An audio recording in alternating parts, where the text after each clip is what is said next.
Hi, and welcome to Mindful, Beautiful, and Thriving, a podcast series by Tharaka Foundation focused on youth mental health. Before we begin today's episode, I just wanted to let you all know that all content that is found in our podcast is created for informational purposes only. This content is not intended to be a substitute for professional medical advice, diagnosis, treatment, or therapy. Always seek the advice of your physician or other qualified health provider with any questions you may have regarding a medical condition, and never disregard professional medical advice or delay in seeking it because of something you have heard in this podcast. Thank you so much, and without further ado, let's get started.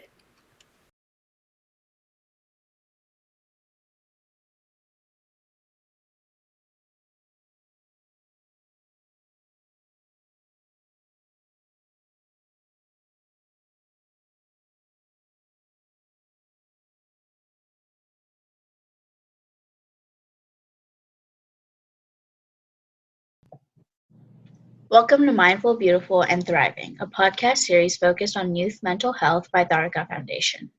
I'm your host, Samika, for the next series that focuses on mental health and high school athletes. In today's episode, I'm interviewing Tara. I'm a high school senior and I play varsity tennis. Awesome. So let's get started with the questions. Have you noticed a significant change in your mental health since you started playing tennis, good or bad? Well, for me, because my mental health problems started a lot later than when I started playing tennis, there wasn't really much of a shift, but tennis has definitely helped me to manage it and kind of like given me an outlet, but a lot of times it's also like stress inducing, which also doesn't help. So it's kind of a mixed bowl. Yeah, that's actually really interesting that you say that, because I feel like for a lot of people, their sports increase stress and have more of a toll on their mental health.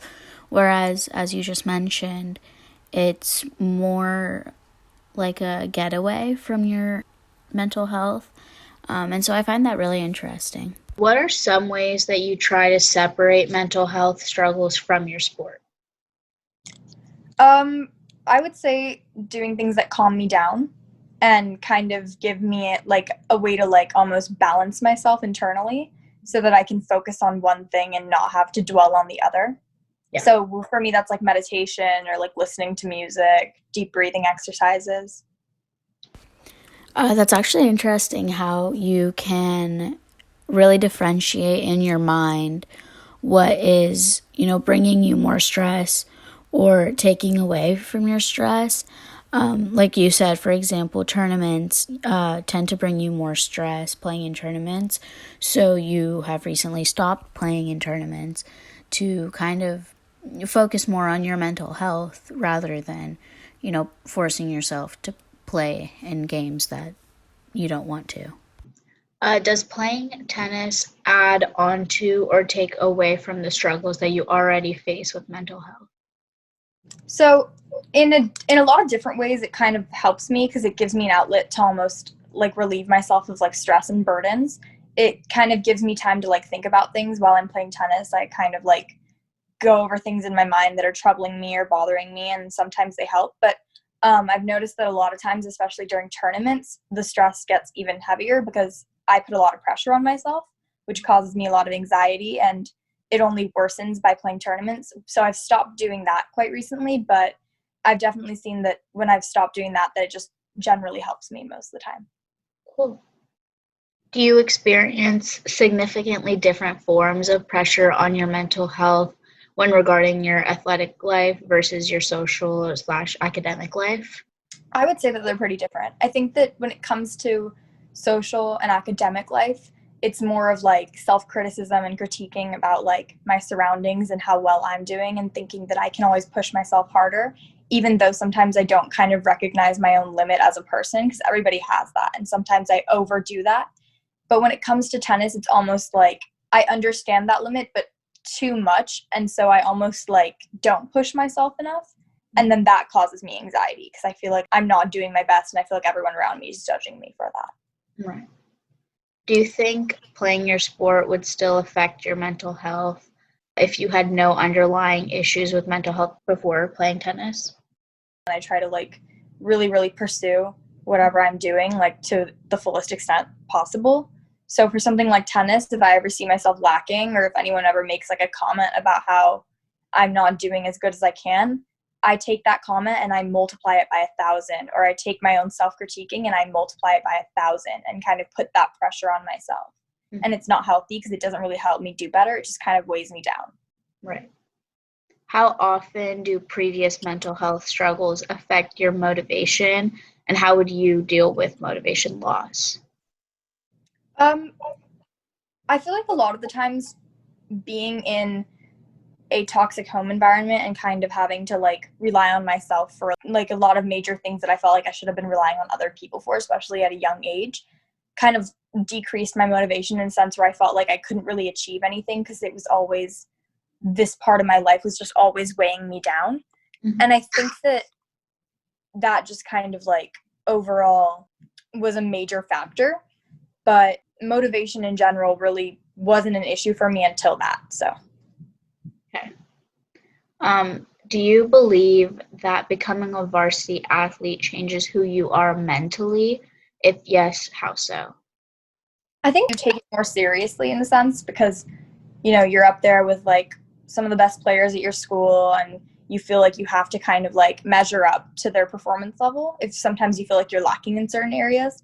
But I think that in general, I didn't really look at the title, whether it was junior varsity or varsity, because I never played frosh, but it always kind of felt the same because I was always surrounded by the same people. So for me, it never really caused any extra pressure, but I can understand for other people how it might. I think it's really nice that you focus more on the people that you were playing with, who you were surrounded by, rather than a title. You didn't determine your personal worth or how well you played based on if you were JV or varsity. It was more so who you played with and how they played with you. So I find that really interesting. How did/does it affect you mentally if there was a chance that you could not proceed with playing your sport after high school, like at the collegiate level? I think that I'm okay with that because for me, tennis in high school always was kind of like a way down, not necessarily because I didn't enjoy doing it, but because the people who surrounded me and my coaches and teammates weren't exactly like the people that I wanted to be around when I was playing the sport. I much preferred the people who I played it with recreationally or like family friends. Mm-hmm. So, I mean, doing that again is just, it kind of feels like a job almost rather than like something I do for fun. Whereas when I'm not doing it with school, it just kind of relieves a lot of pressure and it becomes more of an actual like enjoyable pastime. Okay.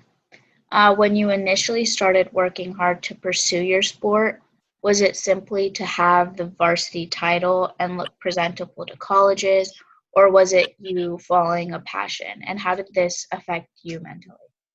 No, I purely loved it.